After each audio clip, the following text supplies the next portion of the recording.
Hi, folks. So the president's going to chat to us tonight. He's going to enforce harder lockdown measures in Eastern Cape, Western Cape, Gauteng. How's it coming? They'll be here next January, February. I guarantee you they're going to say that the season has spread the virus everywhere because people have been traveling, but we'll deal with that when that happens. I want to talk about masks. It's the last day of my daughter's school year, and they had to wear a mask the whole bloody year, which to me is child abuse. So I don't believe that masks can stop a virus. I don't believe that a viral particle can be stopped by a mask, other than anything but an N95 and a specialist mask. But we'll save that science for some other day. This is what I want to chat about now. Is this morning I was going through some posts out on social media. I was going through some literature, and I found an interesting thing stuck out by Nick Hudson and Panda, and I wanted to share it with you because it makes sense. So I'll paraphrase it through what he said. And it says, what most people miss in the debate about whether masks work at an individual level is that we'd better hope they don't. Mask mandates have been enforced in many places. If masks work, basic epidemiology predicts that they will cause COVID mortality to worsen. Here's why. The logic finds a precise analogy in the epidemiological impacts of lockdowns.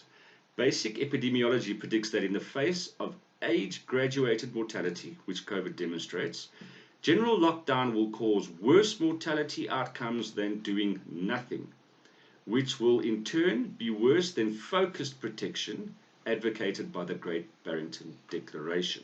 Focused protection is isolating the vulnerable groups. Great Barrington Declaration, Google it, read it, please sign it. Goes on to say, herd immunity is an inevitable outcome of any strategy. Once it's attained, we are left with a group that is not exposed.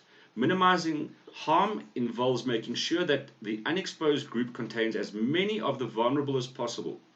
The strategy that achieves that involves reducing spread among the vulnerable while not reducing it among the non-vulnerable, which is to say the vast majority. This is what focused protection is about. Yet general lockdown and mask mandates, if they work, do the opposite. If you're not a vulnerable person, every success you achieve in shielding yourself and others like you from the virus shifts the burden onto a granny somewhere out there. Don't put grandma at the front of the bus. So in my words, in essence, by wearing masks, we are making it more likely for vulnerable people to be exposed because we as healthy individuals are not breaking the cycle through herd immunity. Now, this is definitely something to ponder. In nature, that's how it works. The virus walks in and it goes on the rampage because we haven't been exposed to it, although this virus, we haven't had that case. But the more of us who are healthy, who get exposed to it, and our bodies deal with it and our immune systems work with it and fight it off, the less chance it has of spreading somewhere else and infecting someone who is vulnerable to it. So all of us covering up is just creating a super environment for when it does pop out for that poor granny or grandpa or sick person to get it and die. The more of us who don't wear masks and deal with it, the more chances are we breaking the cycle. So I'd like everyone just to ponder that for a while. I'd also like to maybe look at our Honourable Zweli Mkhize and ask him if he can debunk this in any way. Does he have any proof to the contrary? Because the route that government are taking, to me, is probably the worst possible route that one could ever use to manage this. I'm not even going to call it a pandemic because it's not. This problem we find at the moment. They've taken something and turned it into an absolute bloody nightmare.